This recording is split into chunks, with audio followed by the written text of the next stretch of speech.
Le podcast d'aujourd'hui est fièrement commandité par l'équipe Jordan Lanoux et associé chez IG Gestion de Patrimoine. C'est une équipe de planificateurs financiers super terre à terre, dynamiques et passionnés. Disponible et transparent, leur mission est de vous aider à réellement comprendre le monde dans lequel on vit et qu'on n'a pas pris le temps de nous expliquer. Simplement vous aider à atteindre vos objectifs et vulgariser le jargon des finances pour avoir la tranquillité d'esprit. Que vous ayez des questions sur la fiscalité, l'optimisation de vos revenus, les placements, les assurances pour votre famille ou votre entreprise, les études de vos enfants, l'achat d'une première ou seconde propriété s'assureront de vous guider vers les priorités d'une période à l'autre. Nous sommes ravis de collaborer avec cette équipe qui partage notre vision d'un avenir financier sécurisé et prospère et qui nous permet de partager notre passion pour le sport. N'hésitez pas à les contacter pour prendre un temps d'arrêt et discuter de votre futur financier. Bienvenue au podcast Le Temps d'arrêt. Bonjour à tous, bienvenue au 116e épisode du Temps d'arrêt. Aujourd'hui, j'ai troqué mon chandail et ma casquette à l'effigie du Temps d'arrêt pour porter le logo des Alouettes. Je suis très, très heureux de consacrer cet épisode sur le fait que les Alouettes seront présents à la 112e Coupe Grey. Ça va être un des épisodes les plus spéciaux tournés jusqu'à présent dans l'histoire du Temps d'arrêt. Encore une fois, extrêmement heureux de recevoir notre collaborateur Pablo Herrera Vergara en direct du superbe Princess Auto Stadium à Winnipeg, d'où se tiendra le match. Pablo, comment ça va? Ça va très bien, merci. Écoute, chose promise, chose due, je l'avais promis à tes auditeurs, puis j'avais dit que si les Alouettes se rendaient à la Coupe Grey, j'allais faire une émission en direct du stade, donc tu peux pas être plus en direct du stade que ça.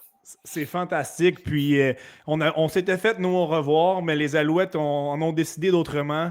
Mhm. Ça va être un match extraordinaire pour cette 112e Coupe Grey qui se tient à Winnipeg. Tu te trouves sur place là, au merveilleux stade des Blue Bombers, là, un stade qui n'a rien à envier au stade de la NFL. C'est vraiment fantastique. Donc, tu viens d'arriver à Winnipeg en ce jeudi 13 novembre. Tu réalises des entrevues avec les joueurs, tu vas voir les équipes s'entraîner. Jusqu'à présent, là, même pour quelqu'un qui est presque fraîchement débarqué de l'avion, comment se passe l'ambiance là-bas là, à quelques jours du match?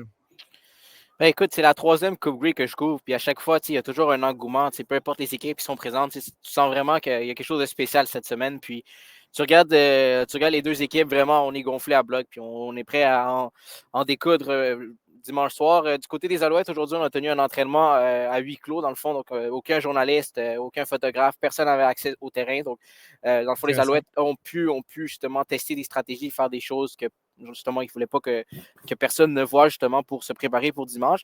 Du côté des Riders, ce sera demain après-midi, on m'a dit. Donc, chaque équipe a le droit à une pratique à huis clos, puis chaque équipe, évidemment, va en profiter pour le faire. Mais du côté des Riders, moi, je suis arrivé à la fin de l'entraînement des Riders, puis je peux vous dire qu'il y a plusieurs joueurs là-dedans qui sont vraiment motivés à l'idée Ils de ont battre faim. les Alouettes.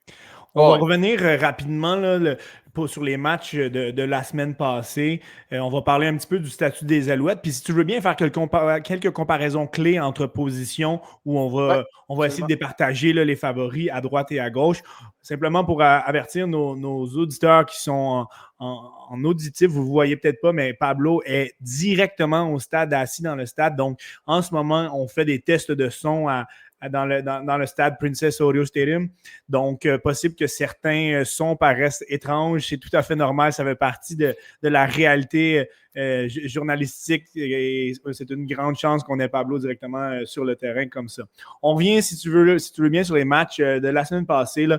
Premièrement, contre Winnipeg, ça a été une première demi incroyable. On a marqué 25 points. En deuxième demi, Winnipeg a marqué 17 points sans réplique. Mais il faut dire, les touchés ont été à la suite de revirements de l'attaque des Alouettes. Ce n'est pas arrivé que les Bombers ont traversé le terrain une seule fois. Par la suite, Stevie Scott s'est occupé de la deuxième demi. Contre Hamilton, c'est la défensive qui est parvenue à limiter le travail de Bo Levi Mitchell à 269 verges et un touché. Il faut se dire que finalement, ta prédiction, Pablo, que les Alouettes allaient gagner sur un botté de placement, finalement, ce n'était pas contre Winnipeg, c'était contre le match contre les Tiger Cats. Oui, exact. Est-ce que tu m'entends bien? Oui, Oui, oui. on t'entend très bien. Ouais, dans le fond, dans le fond, tu sais, ouais, la prédiction a été une semaine décalée pour moi, mais au final, ça a donné que les Alouettes sont allés chercher ce match-là vraiment in extremis contre les Tiger Cats la semaine dernière. Tu regardes deux matchs complètement différents. Le premier, vraiment, on avait le spectacle Davis-Alexander. Vraiment, c'était du jeu incroyable de sa part. Puis même lorsque les choses ont commencé à mal aller, il a seulement lancé une interception. Puis tu as senti qu'il n'avait pas paniqué nulle part dans le match. Il est juste revenu avec des jeux confiants de sa part, puis il est allé chercher le match. Contre Hamilton, ça aura tout pris vraiment. Une petite blessure même au ischio à la fin du match, la même blessure qui est revenue. Il a quand même réussi à finir le match, à mener une séquence victorieuse. Puis comme tu l'as dit, c'est José Maltos qui est allé chercher ça. Mais vraiment, c'est 2 matchs complètement différents, mais 2 matchs style Alouette où vraiment tous les joueurs ont vraiment été mis à contribution pour aller chercher une place pour la Coupe Grey. Dans ces 2 matchs, on a eu de la difficulté à gagner la bataille du positionnement, puis ça va être un enjeu dans lequel on va parler un petit peu plus tard. Du côté des Rough Riders, ben, ça a été un seul match, comme on avait terminé premier dans l'Ouest.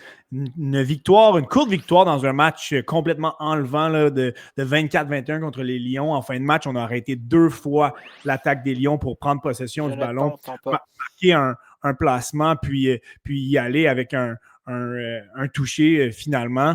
On va reprendre. On est parvenu à gagner ce match-là de manière in-extrémiste, mais c'est ce qui a permis aux Rough Riders de se rendre en grande finale. On a perdu Pablo pour une petite seconde. On va essayer de rétablir la connexion, puis on va pouvoir reprendre le tout. Alors, la connexion est rétablie avec Pablo. Donc, oui, Pablo, courte victoire des Rough Riders, mais on a fait ce qu'il faut à la dernière seconde pour tenir un billet pour la grande finale. Oui, absolument. Du côté des Riders, écoute, des Lions, les Alouettes contre les Tiger Cats, ça a été un bon match. Mais celui-là, ça a été ce que j'appelle un classique de la Ligue canadienne. Vraiment un match spectaculaire. Puis, match disputé dans le froid. Il y avait neigé la veille. C'était pas des conditions faciles. Puis, les Riders, on les pensait tous morts à la moitié du 4e quart quand Nathan Rourke est allé chercher un toucher qui a permis aux Lions de prendre les devants par 7. Puis là, on s'est dit, bon, ça a été une belle saison du côté des Riders. Puis même moi, je me disais, écoute, ça va être difficile de revenir de ça. La réalité, c'est que cette équipe-là n'a jamais abandonné. Puis je pense que je l'ai vanté quelques fois depuis que je suis venu à ton émission, mais Corey Mace, l'entraîneur-chef, a vraiment changé la culture de cette équipe-là. Vraiment, on a une équipe qui croit du début jusqu'à la fin. On n'a jamais perdu le fil. Puis écoute, Corey Mace a vraiment, pour moi, il a presque joué son poste dans ce match-là parce qu'il a pris des décisions assez controversées en fin de match. Alors que les Rough Riders sont à la ligne de 5 en 3e essai, alors qu'ils perdent par 7, il va chercher un placement. Ils ont repris le ballon, mais ça leur prenait encore un autre toucher. Après ça, il reste 1 minute à faire au match. Dégage le ballon. Il réussit à le retrouver et aller chercher son toucher. C'était assez extraordinaire, mais c'est des décisions qui ne marchent pas 9 fois sur 10. Ça a donné que cette journée-là, c'est la journée des Riders, mais sérieusement, le match était entre les mains des Lions qui, pour moi, l'ont complètement échappé à partir de ce moment-là. On a fait des jeux trop conservateurs. On a vraiment permis aux Riders d'y croire. Puis au final, c'est tout ce que la Saskatchewan avait besoin pour revenir puis d'offrir une excellente fin de match à ses partisans qui étaient vraiment en délire. Là. En 2023, Pablo, les Alouettes avaient ce grand sentiment de négliger, alors que c'était les Alouettes contre le monde entier. On avait l'aspect français qui n'était pas là. Là, c'est une toute autre histoire en 2025. On ressent un petit peu moins ça, notamment peut-être à cause de la victoire des Alouettes il y a 2 ans. On prend un petit peu plus l'équipe au sérieux. Néanmoins, c'est intéressant de constater que tous les analystes sur la page de la LCF de la CFL, donc en anglais, ont choisi les Rough Riders pour l'emporter dans ce match-là, alors que que du côté francophone, on est tous allés du côté des Alouettes. Dans la semaine 9, les Rough Riders ont lessivé les Alouettes à Montréal dans une victoire de 34-6. McLeod Bettel-Thompson avait été horrible. On avait plusieurs blessés chez les Alouettes. Dans la semaine 15, les Alouettes l'emportent 48-31. C'est le fameux match où Tyson Philpott avait amassé 238 verges par rapport à ses 2 touchés. Est-ce que tu ressens que les Alouettes sont négligées dans ce match-là?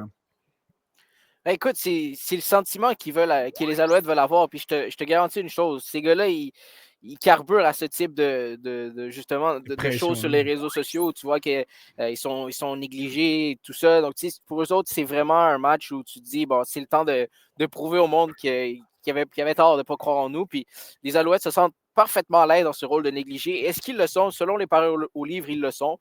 Dans mon livre à moi, pour moi, ce n'est pas une équipe qui est négligée en ce moment. Puis je ne peux pas les mettre comme une équipe négligée par la façon dont on arrive à ce match-là. Tu regardes, il y a 2 ans, à la Coupe Grey, on arrivait d'une victoire surprise contre les Argos. On se disait, mon Dieu, mais c'est arrivé d'où cette victoire-là? Puis là, on disait, contre Winnipeg, c'est une autre puissance. Comment on va faire ça 2 semaines de suite? Je comprends qu'il y avait l'aspect négligé. Mais maintenant, les choses sont complètement différentes. Tu as vraiment une équipe qui, avec Davis Alexander, n'a toujours pas perdu le match. tu t'amènes à une Coupe Grey où ta défensive joue son meilleur football de l'année. Ces unités spéciales font le travail de façon générale. Tu sais, oui, est-ce qu'on aimerait en voir plus de James Letcher 100%, mais tu arrives quand même avec une base solide. Puis tu arrives avec une équipe qui y croit, puis une attaque qui est capable d'être explosive. C'est clair que la blessure de Davis Alexander peut inquiéter des gens. Ouais. Mais la réalité, c'est que lorsque le match va commencer, moi, je ne peux pas mettre les Alouettes négligées en partant. En tout cas, c'est pas dans mon livre à moi, puis on en parlera tantôt. Mais moi, je vois vraiment les Alouettes sortir de ce match-là avec la victoire. On va y aller avec le jeu des comparaisons, Pablo. Tu viens de parler justement, tu m'as fait une belle passe sur la palette. Tu viens de parler de Davis Alexander. Parlons des corps arrière, la position la plus importante au football. À quel point Alexander sera incommodé par la blessure. On sait qu'il a subi la semaine passée. Il a eu des traitements toute la semaine. Il faut dire qu'il est, après une très bonne première demi contre Winnipeg, n'a pas été à son mieux. Là. Il a lancé 3 interceptions cette saison. On en a déjà lancé 2 en 2 matchs éliminatoires. Il a semblé ébranlé après celui contre les Blue Bombers en début de deuxième demi. Effectué quelques courses clés contre les Tiger Cats. Avec une ligne qui laisse trop souvent la pression. Est-ce qu'il va être capable de sortir de sa pochette pour installer le jeu par la passe? C'est une des questions. De l'autre côté, on a un corps arrière en Trevor Harris qui est rendu à 39 ans. Il ne reste pas beaucoup d'années à jouer. On a 2 corps arrière qui ont déjà gagné la Coupe Grey, mais jamais à titre de partant. Donc, on a faim. Tu l'as dit, Davis Alexander n'a pas encore perdu. La semaine passée, Trevor Harris, c'est 305 verges par la passe et 2 touchés. Les matchs de 300 verges, j'ai plus cette année, Harris, il les collectionne. Pas d'interception dans ses 4 derniers matchs. C'est un corps qui reste dans sa pochette protégé par la meilleure ligne offensive de la Ligue et quand même de loin, selon moi. Donc, un face-à-face qui promet, là. Un face-à-face qui promet entre un corps arrière recrue. C'est pas, techniquement, il n'est pas considéré comme une recrue avec l'expérience qu'il a acquis dans les dernières années, mais pour moi, comme partant, c'est une recrue. Puis un corps arrière en Trevor Harris qui est vraiment sensationnel cette année, vraiment. Il a démontré de belles choses du début à la fin de la saison. Puis Trevor Harris, la clé avec lui, c'est qu'il faut que tu forces à réfléchir. Trevor Harris, c'est un corps arrière qui lance de loin le plus rapidement dans la Ligue canadienne. Ouais. Donc, si les demi de coin des Alouettes, les demi-défensifs des Alouettes sont nez à nez avec les receveurs dans les 2-3 premières secondes, c'est là que ça va devenir compliqué pour Trevor Harris. Et là, il va commencer à réfléchir. Et c'est là qu'il peut être victime d'interception. Du côté de Davis Alexander, comme tu as parlé de sa grande force qui est la mobilité, à quel point il va être mobile dimanche, je ne le sais pas. Par contre, il y a un très bon groupe de receveurs avec lui qui est capable, justement, il faut qu'il s'inspire de Trevor Harris. Moi, c'est comme ça que je vois cette confrontation-là. Du côté de Davis Alexander, il faut s'inspirer de Trevor Harris. Il faut que dès qu'il reçoive le ballon, il sait où il s'en va. Il faut qu'il l'anticipe où est-ce que le ballon pourra aller et puis qu'il décoche rapidement. Parce que tu as parlé de l'excellente ligne à l'attaque des Riders. La ligne défensive est excellente aussi. Donc, il ne faut pas que les Alouettes laissent les Riders s'installer dans ce match-là. Il faut que les Alouettes prennent les devants. Puis, tu parles du côté on parlait de Davis Alexander, évidemment, mais son groupe de receveurs va être important.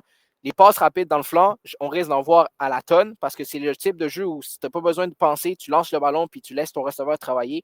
Donc, j'ai vraiment hâte de voir vraiment cette confrontation entre les deux carrières, vraiment à l'opposé de leur carrière, on peut dire ça comme ça.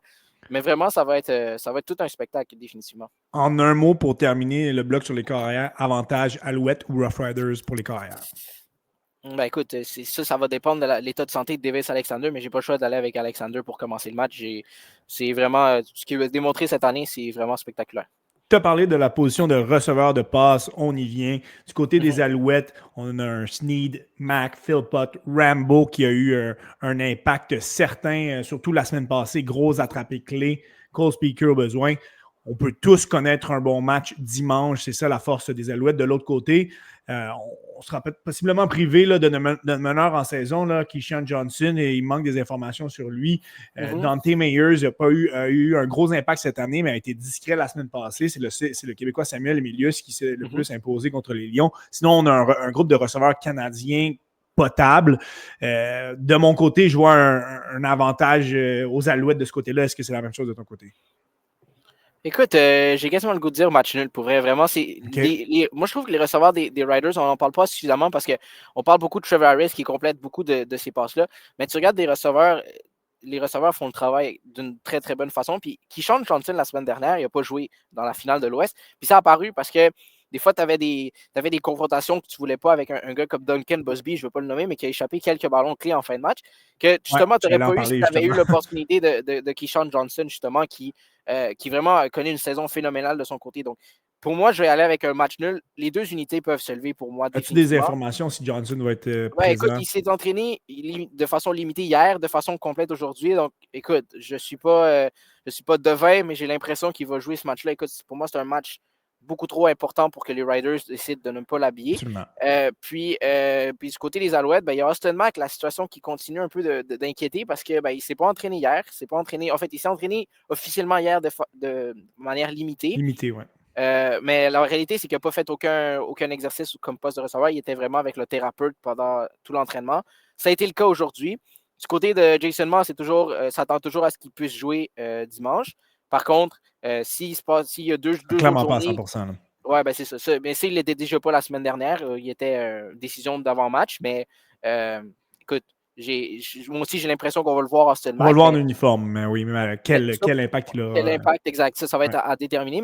Mais pour moi, vraiment, tu regardes les deux unités de receveurs, pour moi, c'est vraiment deux unités excellentes. Donc, pour moi, c'est match nul dans cette catégorie. On vient de parler des corps arrière et des receveurs de passe. On se transpose de l'autre côté du ballon au niveau de la défensive contre la passe. Du côté de la Saskatchewan, on a un excellent duo de secondaire en A.J. Allen et Jameer Turman. On est rapide à faire des plaqués. On peut se rendre au corps. On a une bonne tertiaire aussi en Tevin Campbell qui a mené l'équipe au niveau des interceptions en 6, un ancien Alouette notamment. On a un Malik Carney qui a mené l'équipe avec 8 sacs. Donc, du côté de la défensive par la passe, c'est arrivé souvent cette année qu'on limite le carrière adverse à moins de 200 verges par la passe. Mais on s'en est fait passer quelques-uns en haut de 350 aussi. Du côté des Alouettes, ce fut impressionnant contre l'excellente attaque aérienne d'Hamilton. Kebion Anto s'est fait cibler à plusieurs reprises. Là. Kenny Lawler a quand même eu du plaisir à ses dépens, a bien répondu dans des moments clés. On a remplacé Robert Kennedy on a remplacé Deontay Ruffin par Robert Kennedy. Ça a eu un impact. Mais c'est surtout Darnell Sankey qui a connu son meilleur match, selon moi, de la saison. Il a été extraordinaire. On doit toutefois se rendre beaucoup plus vite au corps. On parlait à quel point Harris décoche vite. Il faut lui mettre de la pression. Un seul sac contre Hamilton, c'est celui de Dylan Wynn. Ce n'est pas suffisant. Parle-nous de ces deux unités-là par la passe. Écoute, là-dessus, je vais donner un léger avantage aux Riders de ce côté-là. Même chose de mon côté. Puis, la seule raison pour laquelle je les mettrais en avant, c'est lorsque tu regardes le groupe de demi-défensifs, demi de coin. Du côté de la Saskatchewan, on a un gars comme Tevin Campbell qui a joué extrêmement bien. On a un gars comme Marcus Seltz qui a connu une autre très bonne saison. Puis ces deux joueurs-là n'étaient pas là contre les Alouettes lorsque Tyson Philpott s'est amusé à leur dépens. Ouais. Donc, clairement, leur absence a fait du mal. Puis tu regardes cette unité-là, c'est vraiment une très bonne unité. Lorsque c'est le temps, excuse-moi, lorsque c'est le temps de fermer le jeu, lorsque c'est le temps de forcer des passes, ils sont extrêmement rapides. Et ils ont vraiment ce que j'appelle, ils sont vraiment dans les souliers des receveurs adverses. Donc, c'est la seule raison pour laquelle je vois un avantage. Lorsque tu regardes le groupe de secondaire, pour moi, c'est quasiment du pareil au même. Du côté des Alouettes, tu as Darnell Sankey, tu as Tyrese Beverett qui joue du très bon football, qui sont capables évidemment d'être très physiques. Et tu as un gars qu'il ne faut pas que tu oublies, un gars en Najee Murray qui peut s'imposer à sa façon, qui peut amener justement l'équipe avec lui avec un gros plaqué ou une présence importante sur le terrain. Donc, vraiment, de ce côté-là, vraiment, je vais match nul. Puis tu regardes la ligne défensive qui devrait compter cette semaine sur le retour de Mustapha Johnson. En passant, c'est une excellente nouvelle pour les Alouettes. C'est une de mes questions pour plus tard. Écoute, je suis désolé de voler le punch, mais du côté de Mustapha Johnson, on devrait le voir cette semaine. Et là, cette ligne défensive-là, contre la passe, devient intéressante. On vient rajouter un élément où les équipes adverses ont souvent doublé Mustapha Johnson. Donc, c'est ça qui libère les Uguag de ce monde, les Ademi Berglund de ce monde. Puis, j'ai vraiment l'impression que si Mustapha Johnson joue comme c'est l'attente en ce moment, ça pourrait être un match complètement différent dimanche. Je vais rester au niveau de la défensive. On va parler toutefois de la défensive contre le jeu au sol. Puis on terminera avec les porteurs de ballon dans ce match-là. Ouais. En 2 semaines, la défensive des Alouettes a contenu 2 porteurs qui ont eu en haut de 1000 verges au sol cette saison. Donc 66 verges à Bell la semaine passée contre Hamilton, 38 seulement Brady Oliveira. Donc, tu viens nous parler du retour de Mustapha Johnson. Ça va encore rajouter une présence extrêmement importante de ce côté-là. Rien contre Jamarcus Robinson, mais Mustapha Johnson peut avoir un impact majeur. Le front de la Saskatchewan, tout aussi dominant, mais de mon côté, je mettrais un léger avantage à Alouette côté jeu contre la course. Là. Écoute, je te suis là-dessus. Je pense que, surtout avec l'ajout de Mustafa Johnson, tu n'as pas le choix de les mettre devant les Riders. Surtout que, je tiens à rappeler, lors du dernier match joué ici en Saskatchewan, Stevie Scott, pour moi, avait eu ce qu'on appelle son coming out party, là où on avait fait, là où on a découvert le vrai Stevie Scott dans la Ligue canadienne, justement en Saskatchewan, dans un match où les Riders voulaient absolument mettre le match sur le bras de McLeod Bethel-Thompson rapidement. Oui, Tyson Philpott les a fait payer, mais vraiment, Stevie Scott a fait ce qu'il devait faire, surtout pour prolonger des séquences. Puis c'est là que je trouve qu'il peut aller chercher le petit quelque chose de plus. Et mais on compte en arrière, genre un gars comme Travis Tice qui ne sera pas facile à contrer pour les Riders défensivement. Donc, j'ai pas le choix d'y aller avantage Alouette. Oui, en raison des joueurs qui sont là, mais aussi avec les armes qu'on a du côté des adversaires. Puis du côté des Alouettes, on a des très bonnes armes. Puis je pense que ça fait le lien avec ton sujet sur les porteurs de ballon. Mais vraiment, lorsque tu regardes le jeu au sol, la défensive contre le jeu au sol, je vais aller avantage Alouette.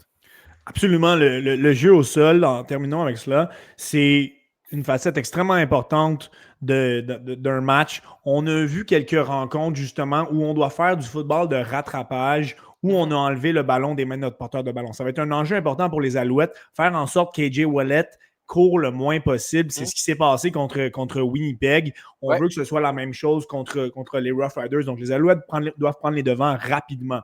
On parle de AJ Ouellet. Tout reposera sur lui. Là. Trevor Harris, c'est un corps qui ne court pas. Il a 53 verges seulement cette année. Du côté de AJ Ouellet, ça a été 113 verges la semaine passée contre les Lions, 1222 cette année et 8 touchés. Bon, pour le deuxième rang de la LCF. De l'autre côté, Stevie Scott, tu parlais de son match contre les Rough Riders, mais contre Winnipeg, ça a été son meilleur match de la saison. Là. 133 verges au sol et 2 touchés en deuxième demi. Il a pris les choses en main, il a dit c'est terminé cette remontée-là des Blue Bombers. On ferme les livres, on s'en va à Hamilton. Il a brisé des plaqués, il a fait la différence. Contre Hamilton, ça a été 48 verges seulement, mais une moyenne de 5,3 verges en moyenne. Donc, il a juste couru 9 fois, 5,3 verges. C'est sûr que ce n'est pas la meilleure moyenne de la Ligue canadienne, mais c'est ce qu'on peut demander d'un porteur quand même. C'est une bonne moyenne. Donc, si Stevie Scott peut nous faire ça, peut-être un petit peu mieux, aller nous chercher un 6 verges de moyenne, on va être en voiture du côté des Alouettes, mais pas le choix de donner l'avantage aux Rough Riders de mon côté pour le jeu au sol. Je suis entièrement d'accord avec toi. AJ Ouellet, tu peux pas manquer de respect à ce joueur-là qui est vraiment... Écoute, je vais être honnête avec toi. En début d'année, je me disais combien de temps son corps va durer. C'est un gars qui est tellement physique, qui frappe tout ce qui bouge et qui est une vraie boule de quai. Puis à l'image un peu de Travis Tice avec les Alouettes, c'est un gars qui va rebondir sur des plaqués, aller chercher des verges. Puis au final, ben, son corps, il vient le chercher. Puis tu le vois sur les lignes de côté, il est plié en deux. Puis on est allé chercher Kadim Curry du côté des Riders cette année qui, au final, s'est blessé. Mais ça a permis justement pendant un petit bout à AJ Ouellet de se reposer, d'arriver avec une autre mentalité. Puis maintenant, ce que j'ai remarqué de lui en fin de saison, c'est que des fois, il va seulement finir les jeux sur les lignes de côté. Il n'a pas besoin d'aller chercher le contact supplémentaire. Je trouve qu'il est devenu un peu plus intelligent de la façon dont il court avec le ballon. Puis ça, du côté des Riders, c'est super important lorsque justement tu n'as personne en arrière de toi dans un match comme dans la Coupe Grey. Donc, j'ai vraiment l'impression qu'on va voir une bonne version d'AJ Ouellet. Mais du côté des Alouettes, Travis Tice est capable de faire le travail en tandem avec Stevie Scott. Je pense que les deux sont capables de fournir une bonne production au sol aux Alouettes. Et lorsque tu regardes vraiment l'ensemble un peu de l'œuvre en fait du jeu au sol, si tu veux limiter ça, tu l'as bien mentionné, comme on l'a fait à Winnipeg, tu prends les devants rapidement dans le match, tu mets le match sur le bras à Trevor Harris, c'est un peu comme à l'image de Bolívar Mitchell la semaine dernière. C'est pas nécessairement ce que je veux dire, oui, tu as arrêté le jeu au sol, c'est une bonne nouvelle, mais il faut que tu ailles chercher l'autre étape parce que tu as un carrière qui est capable de connecter avec ses receveurs. Donc, ça prend en 2 étapes. C'est pas comme contre Winnipeg où Zach Collaros, ses receveurs étaient on va être honnête, ce n'est pas les meilleurs receveurs qu'il a eu dans sa carrière. Donc, je reviens un petit peu à ça. Soit tu prends les devants rapidement, tu t'enlèves le jeu au sol de l'équation, ou bien tu arrives avec un jeu physique comme les Alouettes avaient fait aux Argos il y a 2 ans, lorsque AJ Ouellet portait l'uniforme de Toronto en finale de l'Est. AJ Ouellet s'était fait frapper et tellement de fois avant la ligne de mêlée qu'à un moment donné, tu le voyais en deuxième demi, il n'était plus capable. Il arrivait, il réfléchissait beaucoup, puis c'est là que c'est pas le porteur de ballon le plus rapide de la ligue. Donc, si il commence à réfléchir, c'est là que tu as une occasion de le rabattre au sol. Donc, vraiment, 2 façons pour les Alouettes de l'arrêter. Puis ça va être à eux autres de trouver la solution dimanche. On termine avec 2 comparaisons, celle des unités spéciales et celle des entraîneurs. Ouais. Les unités spéciales, du côté du botteur des Rough Riders, Brett Lothar, ça a été la pire moyenne de la Ligue avec 72,2% de réussite. Il a une jambe puissante, mais n'est pas le plus précis. La semaine passée, oui, il y a des chiffres intéressants, mais il n'a pas eu la tâche très difficile. Là. Son plus long botté en aurait été un de 34 verges. José Maltos, après une rencontre où il a manqué un placement quand même important contre Winnipeg, s'est ressaisi contre Hamilton, 4-4 la semaine passée, dont celui pour la victoire. Il a gardé son sang-froid et il a montré qu'il était capable de faire la différence lorsque c'était important. L'unité des Alouettes pour contrer les retourneurs de beauté aussi était excellente jusqu'à présent. A limité 2 des meilleurs retourneurs de la Ligue en Weivel et surtout en Wooden la semaine passée. Par contre, du côté, tu en as parlé tout à l'heure au début d'épisode, net avantage au niveau des retourneurs des Rough Riders en Mario Alford vis-à-vis James Letcher, qui n'est pas un facteur en éliminatoire, mais qui n'a pas beaucoup de brèches devant lui. Somme toute, lorsqu'on regarde toutes les unités, je donne l'avantage au groupe de Byron Archambault à cause de tout le reste, mais si on peut avoir un ou 2 bons retours de la part de James Letcher, ben ça aura une grande importance dans ce match-là. Ça va être immense s'il peut sortir 2 bons retours parce qu'honnêtement, tu le vois depuis le début, depuis qu'il est revenu au jeu, c'est pas le même James Letcher. Puis sais-tu quoi, j'ai même tout le goût de te dire que sa saison n'est pas wow depuis le début de l'année. Donc vraiment, on sent qu'il a perdu un peu de son explosion, de sa magie quand il s'est emmené à Montréal. Puis écoute, j'ai hâte de voir comment est-ce que Byron Archambault va gérer cette situation-là. Mais ça ne m'étonnerait pas que dans le match, si on a besoin d'une étincelle puis Letcher n'est pas capable de la fournir, ben que Travis Tice soit celui qu'on envoie. En fait, les deux sont envoyés en même temps, mais c'est juste qu'on envoie Letcher du côté où le botté risque d'atterrir avec la plus grande probabilité. Puis même lorsque le ballon se retrouve de l'autre bord, il y a le temps de s'ajuster. Donc, j'ai vraiment l'impression que ça pourrait faire on pourrait faire un changement vers Travis Tice si les choses vont vraiment commencer à mal aller du côté des Alouettes. On sait que Mario Alford aussi est un ancien Alouette. Il l'a mentionné dans les derniers jours qu'il n'a pas oublié le fait que les Alouettes se sont départis de lui. Il a connu ses meilleurs moments par la suite, mais c'est un bonhomme à qui il ne faut pas donner de confiance. Donc, une des pires choses qui pourrait arriver aux Alouettes, c'est de le laisser faire un ou 2 bons retours dans le match. Question qu'il prenne confiance. On est excellent dans cette facette-là de jeu. Les Alexandre Gagné, les Tyrell Richards, on doit avoir un impact rapidement pour limiter, mais on a une belle avantage du côté des Alouettes de ce côté-là. Absolument. Finalement, au niveau des entraîneurs-chefs, ben, on se retrouve, tu as parlé tout à l'heure là, de Corey Mace, on se retrouve avec un entraîneur qui est recru dans son expérience au niveau d'entraîneur-chef à la Coupe Grey. C'est sa 2e saison dans la LCVF, mais il a quand même déjà remporté la Coupe Grey en 2022, notamment en tant que coordinateur défensif des Argonauts. Il était le coach de la ligne défensive aussi des Stampeders de 2016 à 2021, où il a gagné aussi une Coupe Grey. On l'a vu, là, c'est un gars de défensive. Il a fait confiance à sa défense en fin de match contre les Lions. Il a ça entre ses veines. Ça a fonctionné par le passé. Du côté de Montréal, c'est sensiblement la même équipe d'entraîneurs que celle qui a gagné en 2023. Donc, on a l'expérience, on a la confiance aussi à qui tu donnes le crochet au niveau des entraîneurs, là, du groupe d'entraîneurs. Écoute, lorsque tu regardes ça, là, il y a 2 ans, si tu m'avais posé la même question, je t'aurais répondu Mike O'Shea à Winnipeg. Cette année, j'ai le choix de retourner avec Jason Moss, qui a connu l'expérience d'une Coupe Grey. Puis, écoute, ça se peut très bien que les Riders sortent de là avec la victoire, un peu comme Jason Moss l'avait fait au départ de Mike O'Shea il y a 2 ans. Mais la réalité, c'est que lorsque tu regardes la situation avant le match, c'est comment est-ce que tu prépares ton équipe. C'était nouveau pour Jason Moss il y a 2 ans. Maintenant, c'est différent. Puis il est capable justement d'amener un peu de ton expérience. Il y a tellement de joueurs qui l'ont vécu, c'est vrai, mais c'est lui le leader de cette équipe-là. Puis c'est lui qui va amener les Alouettes justement à être bien préparés. Puis on dit souvent que ce soit au Super Bowl, à la Coupe Grey, dans les grands matchs de football, à la mi-temps est beaucoup plus longue qu'en saison régulière parce qu'on a un concert. On a un événement. C'est Machine Gun Kelly qui vient à la Coupe Grey cette année. Puis ça va être une longue mi-temps. Puis souvent, lorsque les choses vont mal, c'est là que tu peux justement t'ajuster. Puis c'est ça que Jason Moss avait fait lorsque les Alouettes tiraient de l'arrière à la Coupe Grey en 2023. Il avait ramené ses joueurs dans le bon mindset. Il est allé chercher une immense victoire par la suite. Puis lorsque tu regardes ça, les Alouettes, à partir de la 2e demi, on peut regarder en arrière. Donc vraiment, c'est vraiment ça qui a vraiment défini un peu la finale de 2023. Puis c'est le type d'ajustement que Moss devra apporter si ça va mal à la mi-temps de ce match-là dimanche. Mais comme je le dis, ça se peut très bien que Corey Mays remporte sa première Coupe Grey. Honnêtement, ce serait pleinement mérité, tellement pour moi, il a vraiment changé la culture en Saskatchewan. Mais du côté de Jason Maher, je n'ai pas le choix d'aller avec lui pour si j'avais à commencer un match aujourd'hui. C'est une foule qui risque d'être majoritairement derrière leur équipe de la Saskatchewan. La route ne sera pas très longue là, entre Regina, entre Saskatoon et pour se rendre jusqu'à Winnipeg. Toutefois, quelques partisans fidèles auront fait le voyage. Tu en as notamment été témoin tout à l'heure dans l'avion en t'en venant de Montréal, des partisans qui ont fait la route. Disons, faire face à une foule hostile, c'est pas ce qui fait peur aux Alouettes. Reste que ce sera un élément quand même important dans ce match. J'aimerais que tu termines, Pablo, avec ta prédiction pour ton match. Tu l'as mentionné un petit peu, là, tu t'attends à une victoire des Alouettes en bout de ligne. Mentionne-moi ce qui va faire la différence et allons-y d'un pointage si tu le veux bien.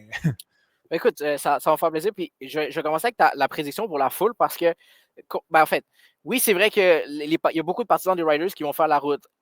L'autre chose, c'est qu'ici, à Winnipeg, on déteste la Saskatchewan pour mourir. C'est la plus grande rivalité qu'il y a au football canadien. Ouais. Puis j'entendais quelques personnes, justement, cette semaine, dans différents médias à Winnipeg qui disaient, moi, genre, j'ai un billet pour la Coupe Grey, je l'avais acheté, mais moi, je préfère me rendre moi-même au stade que de le vendre à un partisan des Riders. Donc, intéressant. je m'attends à ce que, oui, c'est clair qu'il devrait y avoir pour moi un 60-70% de la foule qui va être rangée derrière les Riders, mais l'autre 30%, moi, je pense qu'il va y en avoir un 10% qui vont être des partisans des Alouettes, mais l'autre 20%, d'après moi, ça va être du bleu dans les estrades, ça va être du bleu des Bombers qui vont afficher fièrement leur couleur et qui vont encourager les Alouettes.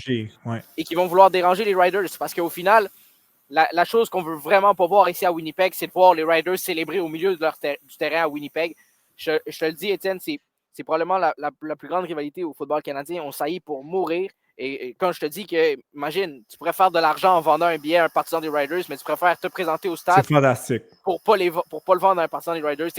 Ça en dit beaucoup sur la communauté ici présente à Winnipeg. Parce que plusieurs, même si ce ne sera pas nécessairement des couleurs des Alouettes, on risque d'avoir beaucoup de bruit lorsque la défensive des Alouettes sera sur le terrain. Donc, vas-y, si tu veux bien, d'une prédiction pour terminer ce bloc, cet épisode spécial. En attendant que le lien se refasse avec Pablo, je vais y aller de mon côté avec... Oui, et on vient de se retrouver. J'allais mentionner, avant de te laisser la parole, que j'y allais de ma prédiction. Allô, est-ce que tu m'entends? Oui, le lien est rétabli, Pablo. J'y allais de ma prédiction pour le match avant de te laisser la parole. Je m'attends, oui, on t'entend bien, Pablo. Je m'attends, c'est plate, mais je vais faire une prédiction en deux temps. Donc, premièrement, si Davis Alexander est trop amoché, s'il a de la difficulté à bouger, ça risque d'être difficile pour les Alouettes de remporter ce match. Donc, si Alexander n'est pas capable de quitter sa pochette, n'est pas capable de faire des courses clés, je m'attends à une victoire des Rough Riders. Toutefois, si Davis Alexander est capable d'avoir un impact sur ce match-là, je m'attends à ce que ce soit une victoire des Alouettes si Davis Alexander est capable d'effectuer des courses clés et d'avoir un impact. Alors, la musique qui se met de la partie dans le stade Princess Auto, on va y aller avec ça. On va continuer avec la vague. Pablo, vas-y de ta prédiction pour le match avec les chiffres. Je vais essayer de parler fort pour que les gens m'entendent, mais je vais y aller avec les Alouettes. Une victoire de 27 sur un placement de José Maltos encore. Je pense que ce ne sera pas un match à haut pointage. Je ne peux pas croire que justement on va pouvoir justement partir avec cette bataille-là avec les Riders, surtout avec l'état de Davis Alexander. Mais je pense que du côté défensif des Alouettes, on a une belle opportunité de faire du dommage rapidement en début de match, puis de limiter Trevor Harris rapidement, puis de faire réfléchir justement comme je le disais plus tôt. Puis du côté des Alouettes, je pense qu'on va faire suffisamment pour aller chercher ce match-là. Je sens vraiment une équipe qui est vraiment prête à gagner. Je les ai couverts toute l'année. Je peux dire qu'il y a certains moments où ça n'allait pas bien. Mais je peux dire que cette équipe-là va arriver en pleine confiance dimanche. Puis j'ai vraiment juste hâte de voir ce spectacle. Je suis sûr que, Pablo, tu partages mon sentiment qui est d'avoir beaucoup de fierté. Il y a une petite touche d'émotion aussi sur le fait que les Alouettes se rendent là et pas sur le fait que notre équipe se rende en finale, mais que Il y a de l'engouement. Il y a de l'engouement qui prend. Je ne sais pas si tu le ressentis à Montréal avant de quitter. Dans mon cercle d'amis, de connaissances ou que ce soit un petit peu plus large dans les médias, on en parle. Par l'entremise de Pierre-Carl Pellado, TVA Sport fait extrêmement du bon travail pour parler de ce qui se passe avec les Alouettes. À Three Downs Nation, on en parle, couverture complète, à RDS. Nommez-les les médias des Montréalais qui en parlent, des Alouettes de Gazette avec Herb, mais c'est spécial de voir les Alouettes là.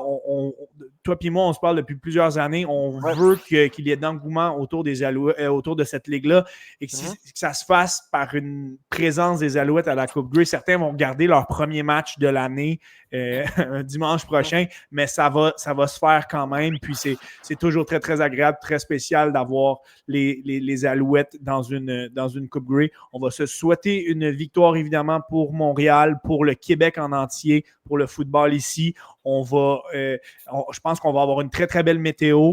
On est très choyé, Pablo, de t'avoir eu aujourd'hui dans cet épisode. Ça me fait extrêmement plaisir d'avoir prolongé notre association d'un autre épisode. T'avoir sur place, ça me fait chaud au cœur aussi. Ça rajoute un élément unique dans mes 116 épisodes que j'ai fait avec le temps d'arrêt. C'était un épisode extraordinaire pour moi de faire. Alors, gros merci. Puis la meilleure, profitez-en dans les prochains jours. Puis on va souhaiter une Coupe Grey avec un dénouement qui va aller du côté des Alouettes. Écoute, merci pour tes bons mots. Écoute, ça me fait plaisir aussi justement de pouvoir partager un peu mon expérience. C'est ma 3e Coupe Grey. Je suis chanceux de pouvoir dire que les Alouettes ont été à 2 Coupes Grey. C'est le fun, c'est l'équipe que tu couvres. Mais dans mon cas, je suis content de voir du bon football. Moi, j'adore le football, la Ligue canadienne. Puis, écoute, si ça avait été les Argos de Toronto contre les Riders ou les Argos contre les Lions, je veux dire, ça aurait été un grand match de toute façon. Puis, moi, je suis un grand fan de la Ligue canadienne, point. Puis, je trouve ça dommage, malheureusement, qu'à Montréal, on n'en parle pas assez de la Ligue canadienne. Parce que oui, les Alouettes, lorsqu'ils vont bien, honnêtement, on en parle beaucoup. Puis, c'est le fun de voir ça. Mais c'est le fun. Moi, j'adore parler de la Ligue, point. Tu regardes à travers. C'est du très bon football. Puis, comme je l'ai dit, sans rien enlever aux Alouettes, c'est vraiment une belle ligue à 9 équipes où vraiment chacune est capable justement de sortir des bons moments dans l'année, des moins bons, mais au final, on se retrouve ici. Puis c'est toujours spécial justement de voir autant de collègues que j'ai l'occasion de voir seulement une fois par année, mais c'est le fun de les revoir puis justement de partager un peu ces moments-là pour une autre Coupe Grey. Donc, comme je dis, ça m'a fait un grand plaisir d'être ici. Puis écoute, on va souhaiter un bon match dimanche. On se donne rendez-vous à la parade, Pablo, dans quelques jours à Montréal. Blague à part, je souhaite un excellent match à tout le monde. Ouais. J'espère que cet épisode aurait pu vous orienter, vous éclairer sur ce qui va se passer des deux côtés du ballon pour les deux équipes. Et comme tu viens de le dire, on va se souhaiter un très, très bon match. Alors, merci à tous d'avoir été présents. Bonne Coupe Grey, bonne 112e Coupe Grey à tous. Et encore une fois, un gros merci à Pablo et on se dit à un prochain épisode du Temps d'arrêt.